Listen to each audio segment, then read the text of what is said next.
And finally, please be respectful in your interactions with presenters and each other, and let's have a great webinar.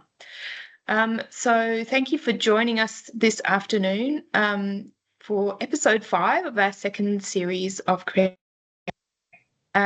Marketing on a Small Budget with the delightful Ted Rose. I'd like to start by acknowledging that wherever we are, we're gathered on Aboriginal land. I'm working from home on Bidjigal land, and I pay my respects to the Bidjigal people, to their elders past and present, and to all First Nations people, artists and creatives joining us on the webinar today. So please feel free to use the chat function to tell us where you're coming from, what Aboriginal lands you're on today. We also really encourage you to use the chat to ask questions, no silly questions. You know, these webinars are for you, so don't feel hesitant to ask something that you think may be silly. It probably isn't. So don't hesitate to write all your questions up. So my name is Beck Dean, and I'm in Policy and Strategy at Create New South Wales. Also joining us from Create New South Wales are Yanni Clark and Ros Richardson. Yanni will into the comments section if they come up and help me and our wonderful guest with your questions as we go.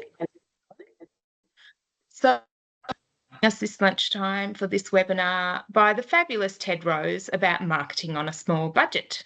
So small budgets is what we tend to have in the arts and culture space, and squeezing the most out of any marketing spend to help drive people to the work of our amazing creative practitioners is very important.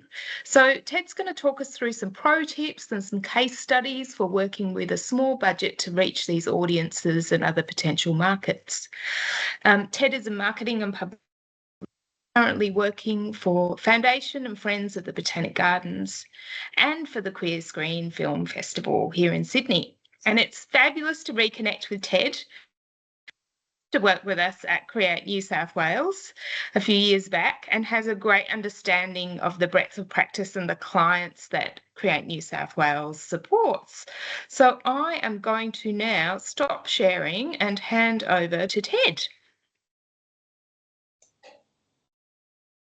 Hi, thanks for having me back. First, I'd also like to acknowledge the Gadigal people of the Eora Nation whose land I'm on today, and also any First Nations people who are online today. Nice to see you, and let's get started. So,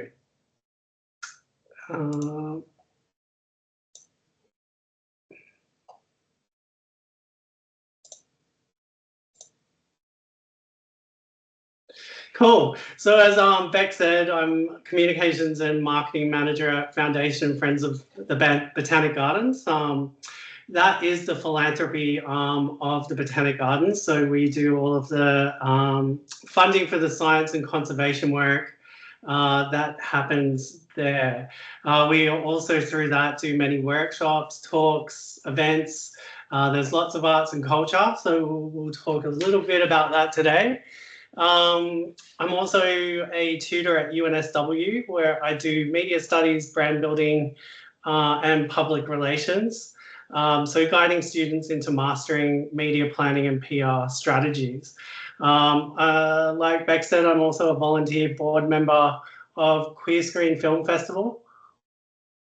Many of you would know us. We advocate for diverse LGBTIQ voices in the cinema landscape in New South Wales and beyond. I also have 10 years of government experience through Screen Australia, Create New South Wales and Screen New South Wales. So I have a good idea of how things work, balancing things with government and not-for-profit, as well as working in some more interesting, kooky places like YHA Australia, ACON, and World Wildlife. So today is all about the challenge of small budgets. We're going to quickly look at the simple frameworks you can use. So a little bit of theory, Ones that I use all the time, so paid, owned, and earned, and also academic theory that I find is really good to teach people in your not-for-profit about what you're trying to do, which is the See, Think, Do, Care framework. We're going to look at case studies from Foundation and Friends of the Botanic Gardens, in particular the Artisans in the Gardens exhibition, as well as I'm going to get a little bit dirty with Growing Friends plant sales, which is the plant sales that happens at the gardens. So more about that and plant puns soon. We're also going to do a quick case study of Queer Screen Film Festival. And I know online we've got the old festival director, Lisa Rose. So shout out to Lisa. And I think Benson Wu, our CEO, is joining as well, but he may be in a car. So he might just drop in to say hello. Then we're going to look at message framing. So how do you pitch stories that get picked up? So it's very crowded mediascape with Donald Trump. So very hard to get your exhibition into the headlines with such headline stealers out there. Then I'm going to do quick fire hacks and tips. So how do you stretch 10K, or how do you stretch 200K, or how do you stretch even less than $200? Sorry, not 200K, $200. And then we'll quickly look at evaluation and amplification. Yeah, sorry, this is definitely, if you were looking for 200K budget, this isn't the webinar for you. And then I'll leave a little bit of time for a Q&A and discussion if anyone has any questions, wants to get in touch. So the reality for small orgs, marketing teams are often 2 people or less.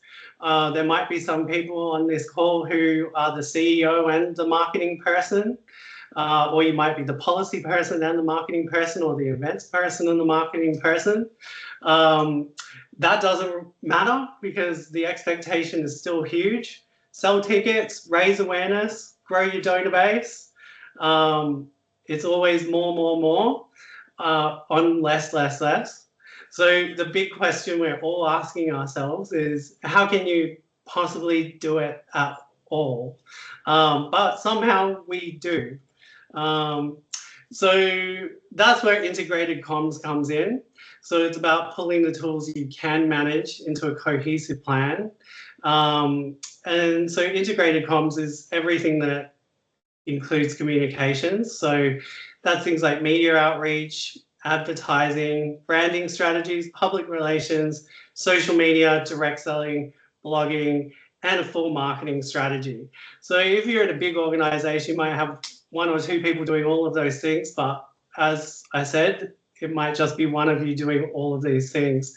So I'm going to tell you a few things that can help you manage this into a cohesive tool. For us at Foundation and Friends, it means aligning our brand, media outreach, social media, and member communications so that they reinforce each other. So really taking a big holistic picture of everything you're doing and trying to make sure that it fits together and it amplifies itself rather than competing against itself. So you don't need to do everything, but what you should do should fit together. So I'm just going to give you this quick example of when I started at Foundation and Friends. We did a little auction for the Woolamai Pines. So you might have heard about the Woolamai Pines before. They were discovered 31 years ago while a horticulturalist was walking through the Blue Mountains. They're actually hundreds of millions year old plants that populated the whole of Gondwana land. So it was a real living dinosaur. So we wanted to celebrate that at the Botanic Gardens, which is the institute that really cultivated the Woolamai pines that were found in the Blue Mountains. And so we wanted to get a little bit of awareness out there, and also use it as a chance to tell people about the science and conservation work that we were doing there, as well as raise a few dollars. So what the challenge was we had 6 genetically distinct Willamette pine saplings to be auctioned. It was for the 30th anniversary and discovery of the Willamette pines. And of course, the budget was $500.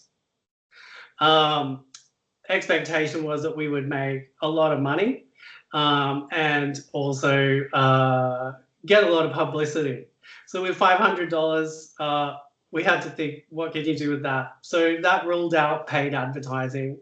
So we had to think strategically about owned and earned media. So I created simple but strong design assets to use across our own channels with a designer. So those are Facebook, Instagram, and our electronic newsletter, the EDM. The big push for us was earned media. So I pitched the story to journalists by framing it as unique and fun. So this is the dinosaur tree, and it's been auctioned for the first time. It's rare and it's quirky.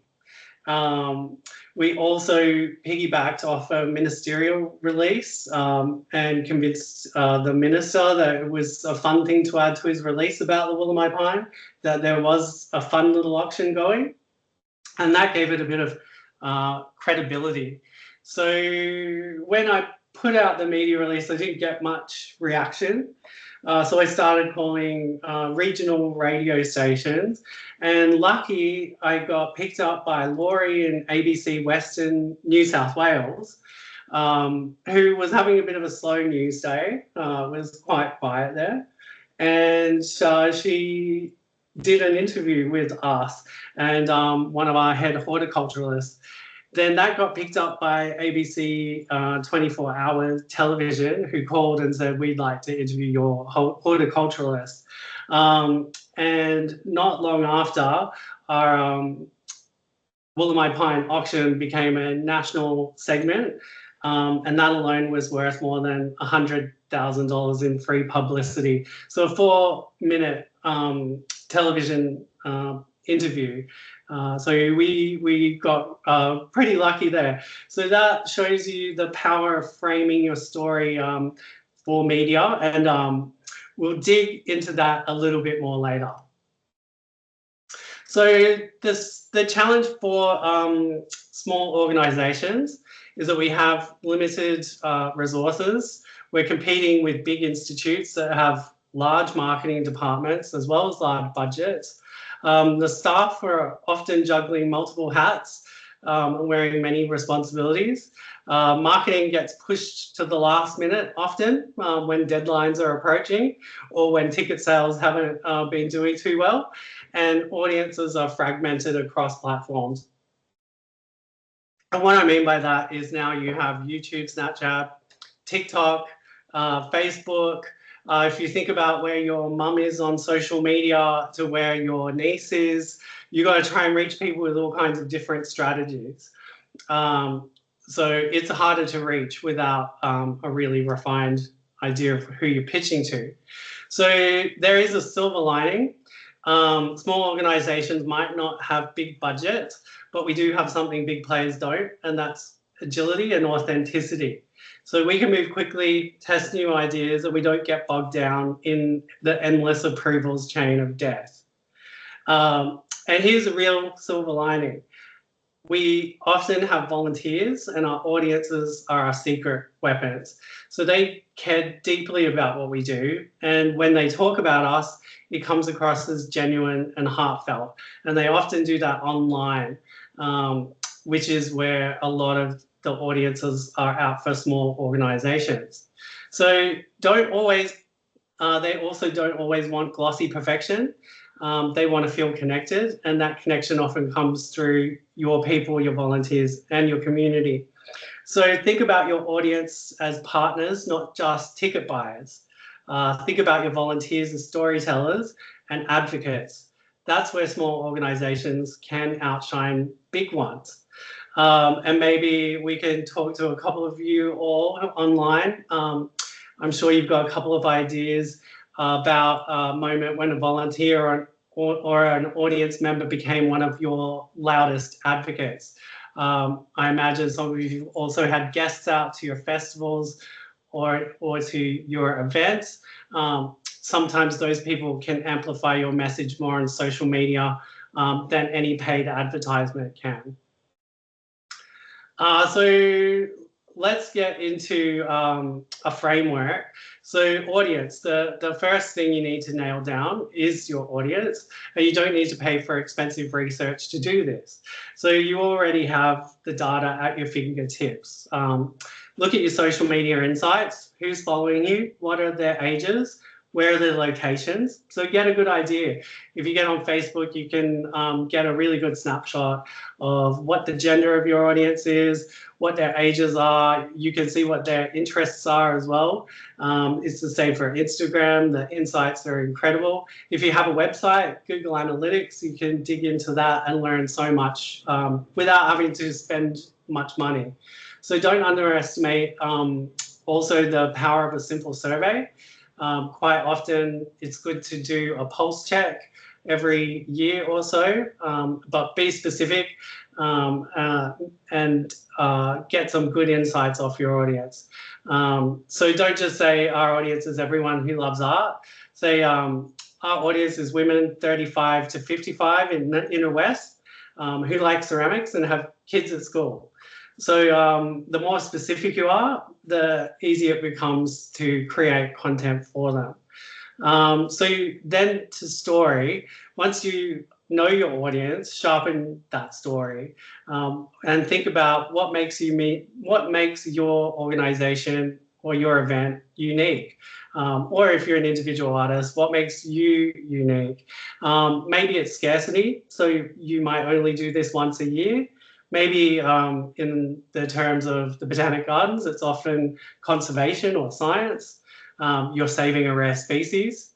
Or it also, for many organizations, could be your volunteers or the artists themselves. So whatever it is, be crystal clear, because that's what cuts through the noise of the media and on social media. Audiences don't just buy tickets anymore, they buy into stories. And your stories are the ones that get shared online. So some tactics, finally. Here's the tip. Small organizations often try to be everywhere at once. I think it's one of the scariest things when you start somewhere new and you realize you're a marketing person of one, and then you find out that there's 17 channels. Facebook, Instagram, TikTok, LinkedIn, YouTube, Snapchat. It's exhausting. So instead, pick 2 or 3 platforms and do them really well. If your audience is baby boomers, radio might be gold.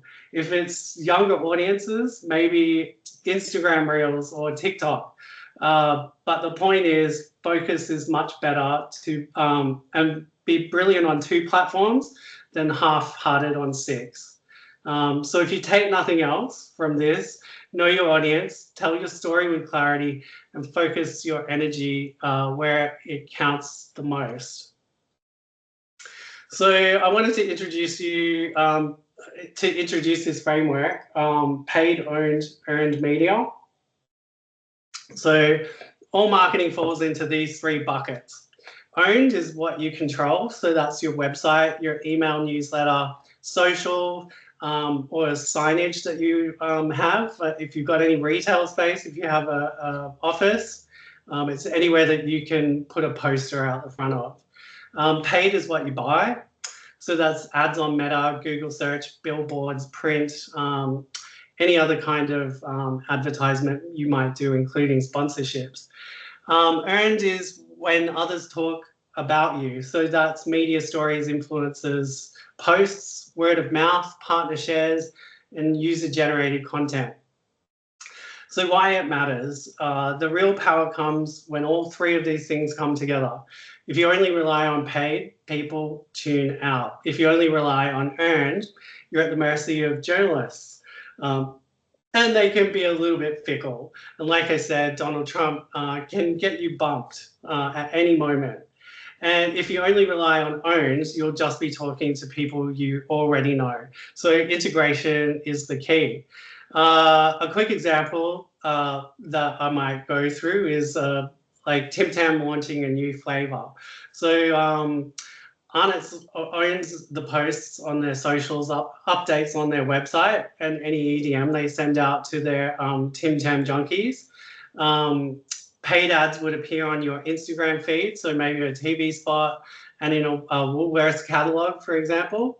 And then earned, or it could be paid, news.com might run a cheeky article saying Australia loses it over a new Tim Tam flavour. Sorry about that. Food bloggers review it, and fans share taste test videos on TikTok. So almost everyone online today would have seen a Tim Tam campaign or laughed at one of those news.com.au articles.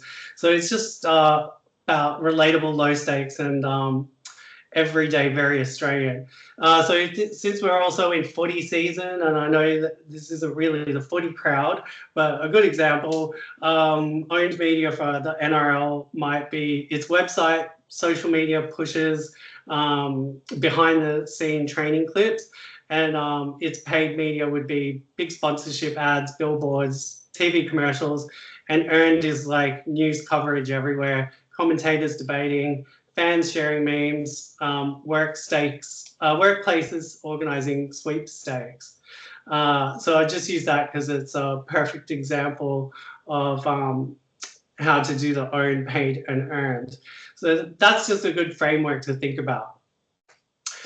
So then we get to message framing. So that's the lens through which the media presents our stories. So news values to leverage for framing, timeliness, local relevance, rarity, prominence, impact, human interest, and visuals. So really think about the kind of things that you enjoy reading when you're doing a scroll on the news sites. They usually fit into one of those categories. So if you're trying to come up with a news frame for your event or your exhibition, make sure that you're fitting it into one of those frameworks. For example, instead of me saying the plant sale is on this weekend, I might pitch, this is your once in a year chance to buy rare begonias grown by our expert volunteer propagators. Of course, we do have a sale on now until Friday, so make sure to get yourself down.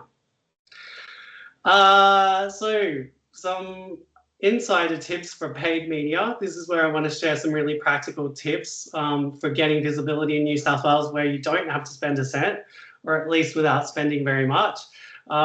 These are tools and channels that I often lean on. So owned media, first up, free listing sites. So these are gold. These will put you up with just a tiny bit of admin and they have huge reach. So City of Sydney's What's On page, we're running our New Year's Eve at the Botanic Gardens tickets at the moment.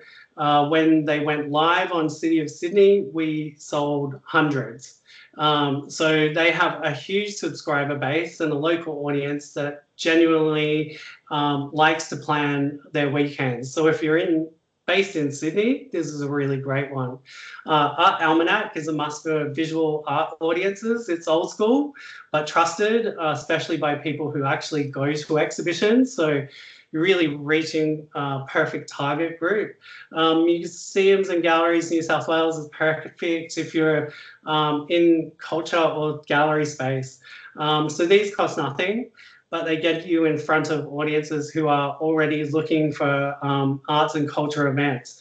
Of course, Create New South Wales and Screen New South Wales are excellent owned media opportunities as well. So if you can align with their strategies, or if you have been a funding recipient and you can make it easy for the team, Create or Screen New South Wales, there are good opportunities to do owned media with them in terms of social media and also they do often do in-depth interviews. So it's just about approaching with a good framework. So earned media. The key is targeting the right journalists and outlets. So don't try to target everybody. If your visual art, Spectrum in the Sydney Morning Herald is still the prestigious placement. Also, the Guardian Arts and Broadsheets are fantastic for reaching culturally engaged but slightly younger demographics. There's also Time Out magazine. ABC Sydney, especially local radio segments, love a good art story. So if you make it easy for them, that includes pitching it like it's a story. So make it visual, tie it into something bigger, or show why it matters to their readers. So you really want to think about what talent are you pitching them. You want to say to them, you know, we'd love you to do our exhibition. I can get you an interview with the curator. The curator's actually really amazing, and they can talk about all these things which your readers will love. So you got to make their lives easy because they're very time poor generally. So local community radio, don't underestimate local radio. Eastside FM in Paddington and 2SER in Ultimo are both really receptive to arts and culture. Their audiences are passionate, loyal, and actually turn up to your events. So if you are pitching in the Sydney area, they're really excellent. If you're in Western Sydney, think about Western Sydney's local radio stations as well. So you want to get pitching to people who are close to where your audience is. So a 5-minute radio chat can do more than a week of Instagram posts and stories. It's amazing how much the word can spread on local radio. And finally, the unsung hero, community Facebook and Instagram groups. I don't know if anyone knows the Potts Pointers or the Darlow Darlings. They're quite good ones to post to if you're not too advertorial. Then there's the Bondi Local Loop, Marrickville Mothers, and Inner West Arts Hub. So these are just a couple, but these groups are very active, and if you pop the right thing in, they're buzzing with activity, and their audiences can be hyper engaged. So then on to paid. Now, let's talk about paid media. So even if you're on a small budget, paid can really be effective if you start small. So test and refine as you go. The trick is not to spread yourself too thin, but to spend where you see the most return. So you can just start off with $50. If people are buying the tickets off your $50, then, you know, spend the rest of that 200 that you've got. So meta ads, that's Facebook and Instagram. They're still the most cost effective. You can target by postcode area, so by 5 to 10 kilometers, by age group, interest categories, including gardening, visual arts, and live music. The advantage here is control. So you watch the data and you adjust as you go. Google search ads are also good. Another underrated tactic, these catch people when they're already searching for something. So like Sydney Plant Sale or free art exhibition this weekend, you don't pay for everyone, you pay for when someone actually clicks. Then finally, print advertising. It still has a role, especially in arts and culture. So I'll look at that quickly today. We're spending a tiny bit of advertising for artisans in the gardens in Spectrum tiles in the Sydney Morning Herald. While they're not cheap, they still carry prestige. So they're seen by the right audience, and they can give your event credibility. Flyers and posters are old school, but they still work. They're all still so quite cheap. If you have volunteers, this is a key distribution point. So you can get your volunteer committee to take them to cafes, libraries, community hubs, or just to hand them out. So the idea is don't try to be everywhere at once. Choose one or two targeted audiences and spend some time on them.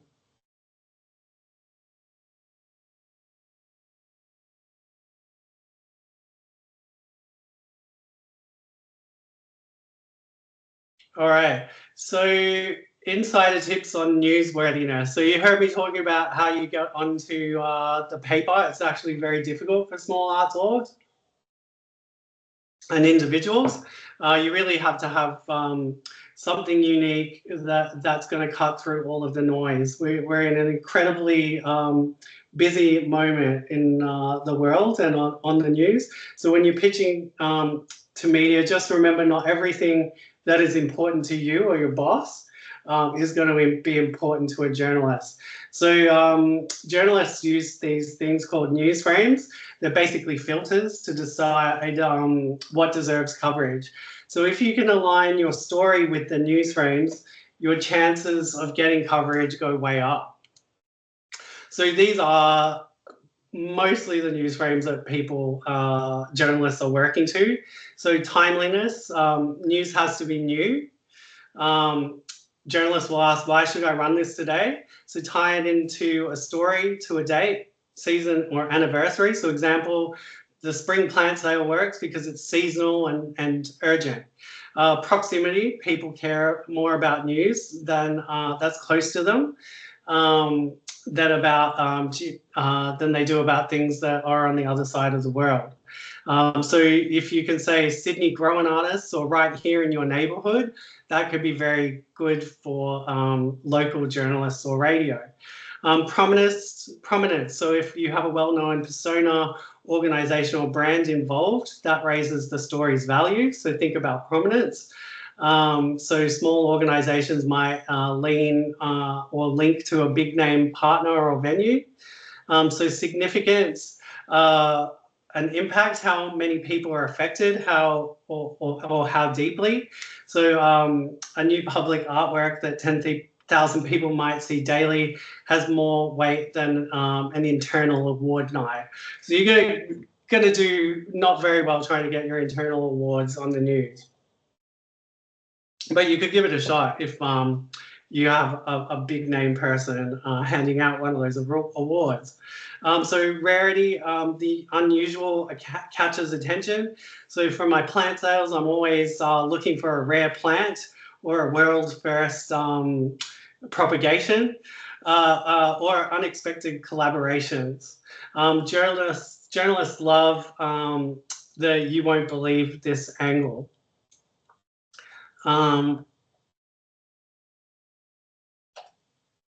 Sorry, just flick back here.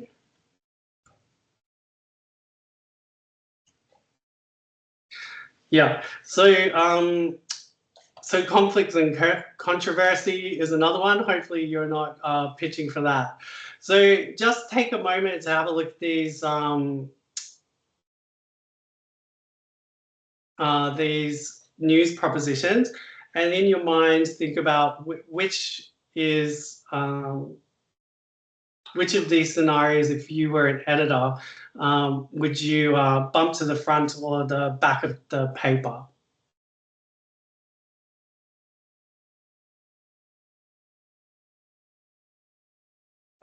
Cool. So what the purpose of this is to get you thinking which of these would you rank? So I think the most number one here would be thunderstorms.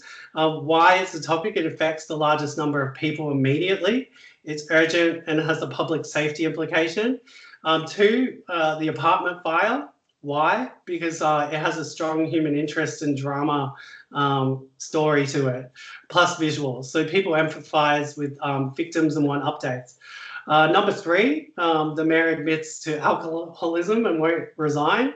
It's prominent because mayors are newsworthy. It's controversy because the mayor refuses to resign, so it creates human interest. And then number four, I'd have the pharmaceutical company opening a plant and hiring 400 people because it has big economic impact but less urgency. So still significant for jobs and development, but might make a better one-pager in a regional paper. So this just gives you an idea of the framing. So my insider tip is think about those factors that affect a news story and what will get negative and positive bias. So you can see two people who I have roped into getting me positive press. That's Costa and Tammy from Gardening Australia. All right, now quickly, one last framework I wanted to talk about was the See, Think, Do, Care framework. So this came from Google. Vinesh Kaushik, he's a digital marketing evangelist. Very simple way to think about your marketing and just check that it fits into this framework. So C is build awareness, get as many eyeballs as possible with your poster, your community groups, your boosted posts. Think is engage, provide stories and videos that make audiences curious and connected. Do, convert, ads with strong calls and pitches to action. Care is about building loyalty. This often comes at the end of a campaign. So follow up with thank yous, membership offers, or exclusive updates. And if you only do in this framework, you do risk burning your audiences out. So this is a really good tool for marketers to push back about people who have endless ideas. It is just doesn't fit somewhere into this think, do, care framework. It's one of my favorite frameworks because it stops us from just jumping straight into buy tickets now media. It's about taking people on a journey from awareness to loyalty. So rather than hammering them with sales. So for example, the first stage of C, that might mean you see a poster in the cafe, a community group shout out on Facebook, or your boosted Facebook ads. The goal isn't conversion yet, it's as many eyeballs on your exhibition event as possible. So then you move to the think. So once you know what you move to think, this is where you give something to chew on. So that's stories behind the scenes, videos, artist interviews, content that makes people curious about you. So it might be when they visit your Facebook page, they might now visit your website. You're still not selling, you're sparking interest. Then you move into do. This is what the big boss wants. So do is when you can make a bigger call to action. So this is once you've got them through see and think, you ask them to buy a ticket, make a donation, or sign up to the newsletter. So your ads, your promos, your reminders have more of a call to action. And then finally is the care phase. So this is where so many organizations drop the ball. So after the show or event, make sure you do a follow-up thank you. Tell people about exclusive updates or a member offer. You want to make them feel valued so that they stick around for the next big thing. So your care phase can actually run throughout the whole see, think, do, and care.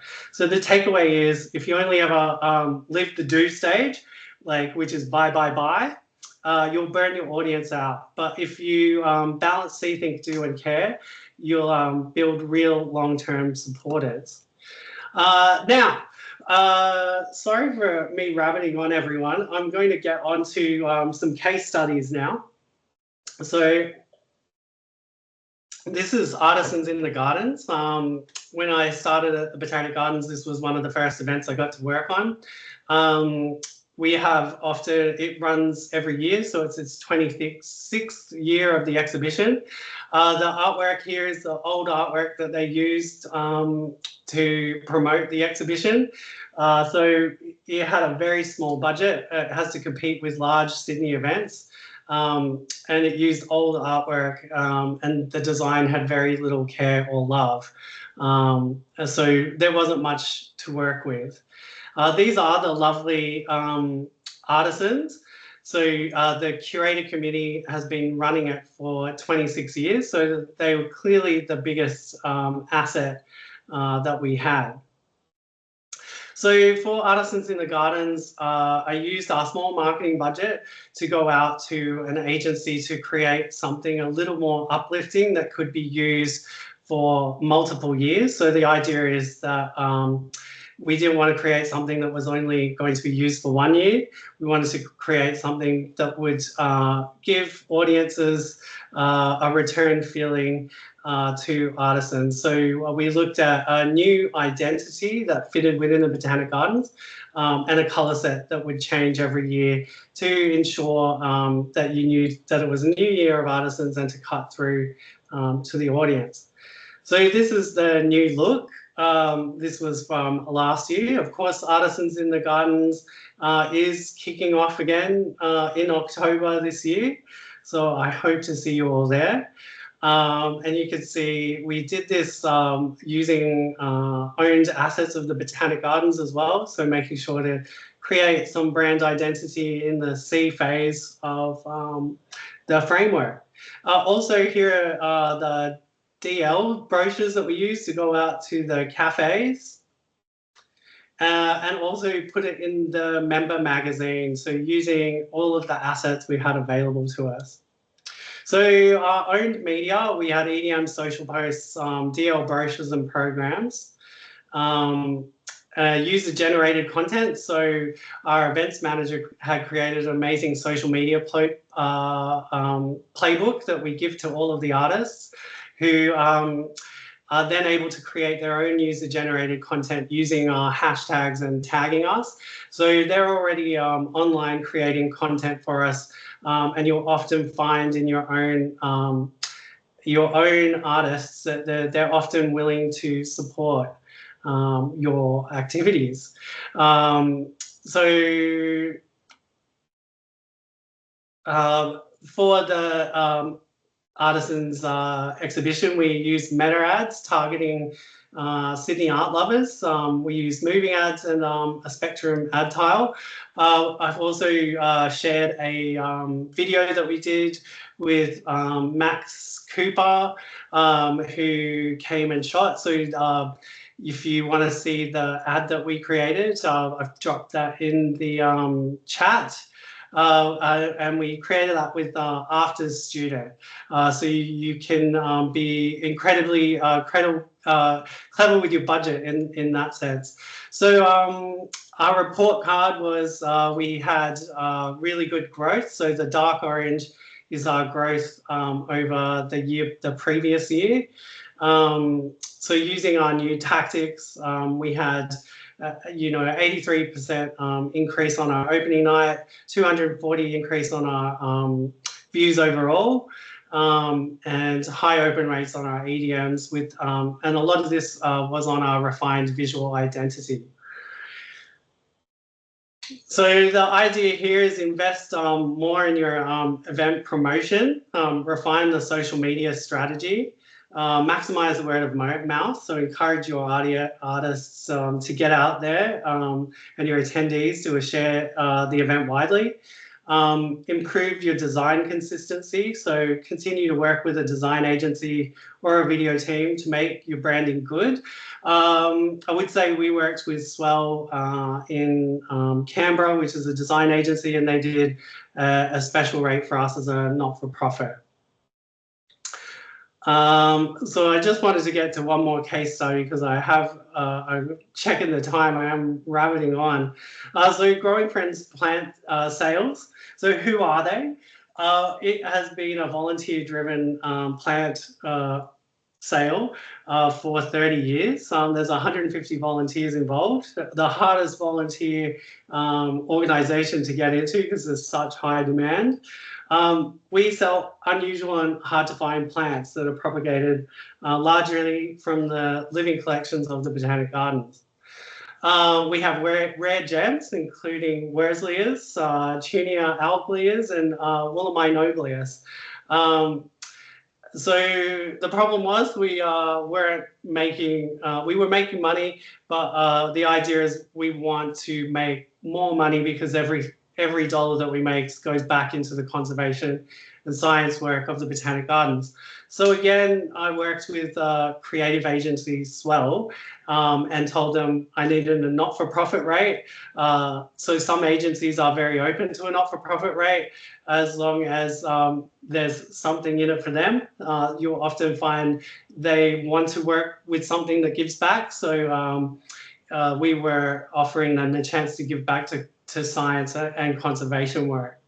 So we wanted to develop a unique identity, which is where all my things are at these days. It's all about the identity.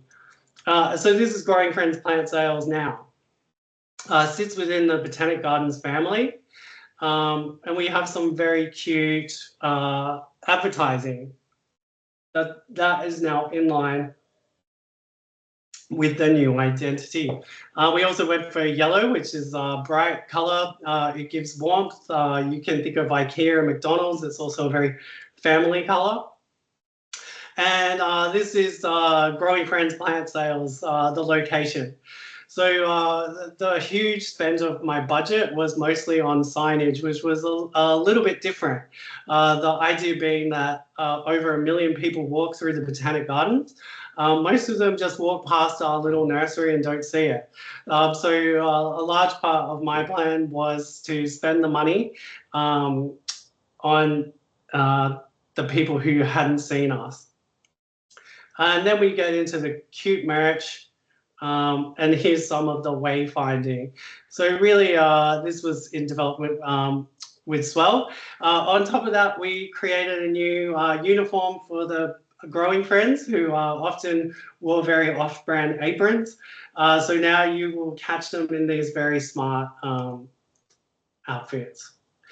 So owned media, we did garden signage, flyers distributed by the volunteers. On earned media, I've pitched the Growing Friends to the Gardening Australia, so stay tuned. We've got a couple of segments coming up. The begonia story will be one not to miss. And that is built on developing a relationship with the producer. So she wanted to film at 6 a.m. So I made sure to get myself there at 6 a.m. Anything she wants to do, you'll make it happen. But really, it's about the pitch and development of those relationships. And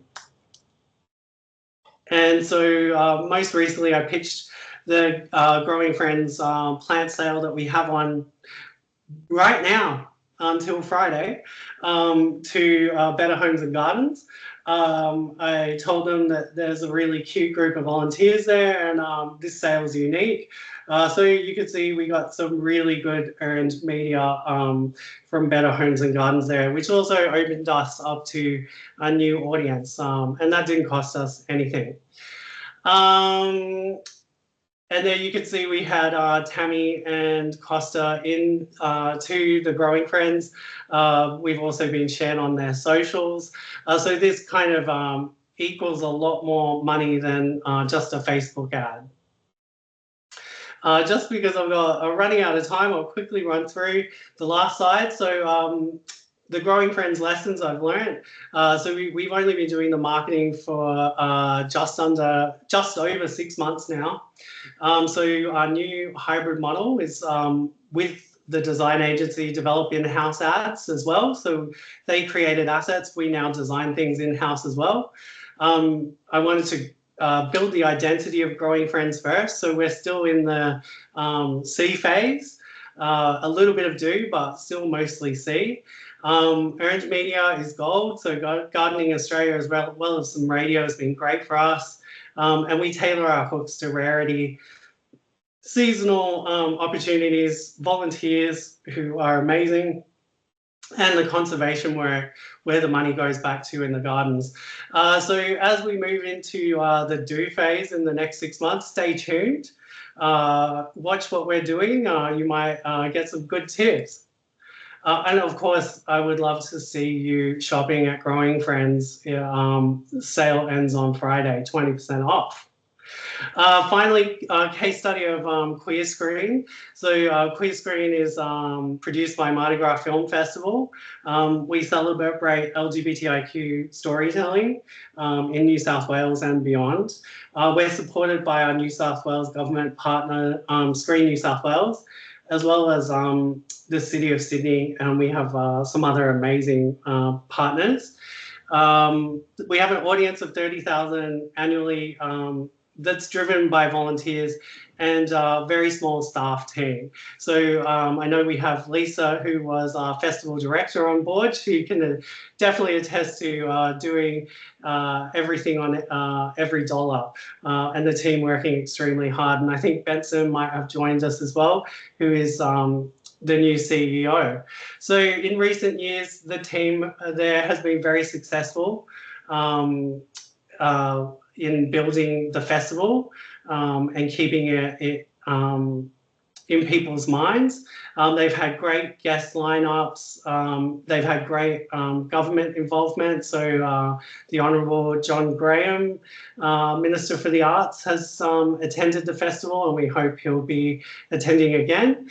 We also love to have Screen New South Wales attend. If Kaius wants to, we would love to see her there too.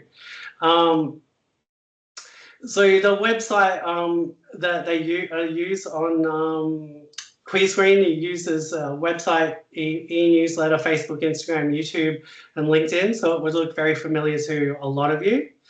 And they've had some great owned and organic reach over the last few years. And they're really doing this on not the hugest budget, but you can see they've had some really impressive owned media, and this is really just through the skills of the team and their experience in tailoring pitches. So the most recent mini festival, so we have a mini one that runs in September, August, September. We had a couple of interesting activities to share. So we leveraged a Sydney Film Festival MOU. So with Sydney Film Festival, we developed a pact to share EDM posts. Of course, QueerScreen would be very open to sharing more MOUs with other aligned organisations. Anyone on the call today who thinks you might be aligned, we'd love to hear from you. And also we developed new partnerships with UNSW and with ACON. ACON wasn't new, but UNSW was, and these helped us reach new audiences and rebuild cinema attendance in post-pandemic. So think about new organisations that could be aligned to your mission that you could sign up with. So the scene at the box office, audiences are coming back, but slowly, and volunteer organisations like QueerScreen and Foundation of Friends, we must use every tool. So partnerships, earned media, and community networks to fill the seats. So here's our new CEO, Benson. He is a person to get in touch with for partnerships and MOUs with QueerScreen. We, of course, love to work with anyone who feels like our missions are aligned and help build the audiences together, because it really helps as an arts and culture community in New South Wales to work together to amplify each other's messages and share audiences. Of course, get in touch with me for QueerScreen and for Foundation and Friends if you want to get into Artisans in the Gardens. Or if you're interested in Growing Friends plant sales, we'd love to hear from you. And here's our sneak peek of Mardi Gras Film Festival next year. So very good branding and identity that was led by Benson. So I hope you enjoy that. And of course, we'd love to see you there. So quick fire hacks, we've got just a couple of minutes, so I'll do them very quickly. Collect emails everywhere, repurpose your photos 5 ways, partner orgs cross-promote, boost only high-performing posts, use Canva templates for consistency. Evaluate on a budget. So the question is, how did you hear about us? Use your free analytics, Meta, Google, and EDM, track your sales, sign-ups and engagements, and compare your year-on-year statistics. So make sure you do your evaluation. So find FB and Instagram community groups, create toolkits that other artists can use. Don't forget the hashtag and make sure you check out relevant hashtags. And cross-promote with other cultural orgs. So to wrap up, strategy is think about how you spend your media. So combine paid, owned, and earned media. Remember the framework: think, see, do, and care. Do not and use that to inform people in your organization that you doesn't fit into the see, think, do, care framework. Frame your stories for newsworthiness. So don't frame them as in intranet posts. No one wants to read an intranet post on the news. Mobilize your volunteers. They're your biggest heroes. And think about partners and community groups. Evaluate, learn, and improve. So thank you for listening to me rabbit on. That's my contact details. I'd love to hear from you. As I said, we're a small community here in New South Wales, but we punch well above our weight in arts, screen, and culture on a global scale. So we can do that by working together. And if you want to get in, work with Queer Screen or Foundation Friends, we'd love to hear from you. Of course, that is me with Patricia. The corpse flower. That was a great campaign with Patricia. I was on the Patricia cam checking it out. Thank you so much, Ted. That was like so much information that we've recorded this so that you know, those of you who want to go back into it and go back to those slides, you can find them in the presentation. It will be uploaded in probably tomorrow. We did have a couple of questions. We don't really have time, but I'll just ask a couple of them. Lisa asks, how do you measure the effectiveness or reach of earned media? Yes, that's a good question. Look, Lisa, so you can use ChatGPT to measure the effectiveness. So that's one way that I do it now. So if you put in your results, how much you spend, and then you can align that to what would a small to medium arts org spend and what is the value of that earned media. ChatGPT will do the work of that for you. So I did the Willamette Pine one as an example. I didn't pull that 100,000 out of the air. So I did put into ChatGPT and you know, reference checked that against other materials to get the value of that news segment. So you can get a rough estimate within 5 to 10% by putting in the right prompts. I just want to quickly shout out to my mini-me, Caitlin, because I know she's here. And I have to say, at a small to medium budget, you need your colleagues and your mini-me's. So thanks, Caitlin. Thank you, Ted. That was really fantastic and filled with information that people can go back to. We do like to know how people are receiving these webinars. So I have just linked in a episode feedback link for you here. Everyone who's online, if you'd like to go and do that, that would be really great. And we can also find out what you'd like to hear about in the future. As always, you know, these are intended to give support to you, to help you, to assist you in your business, and in this case is, you know, about reaching your markets with, you know, a very small amount of money, which we know that the arts world does kind of run on these very small amounts. And so that was really fantastic, Ted. Thank you so much for your time today, and thank you everyone who has participated. And please join us. We'll be starting a new series soon for Create Exchange. Thank you. Thank you.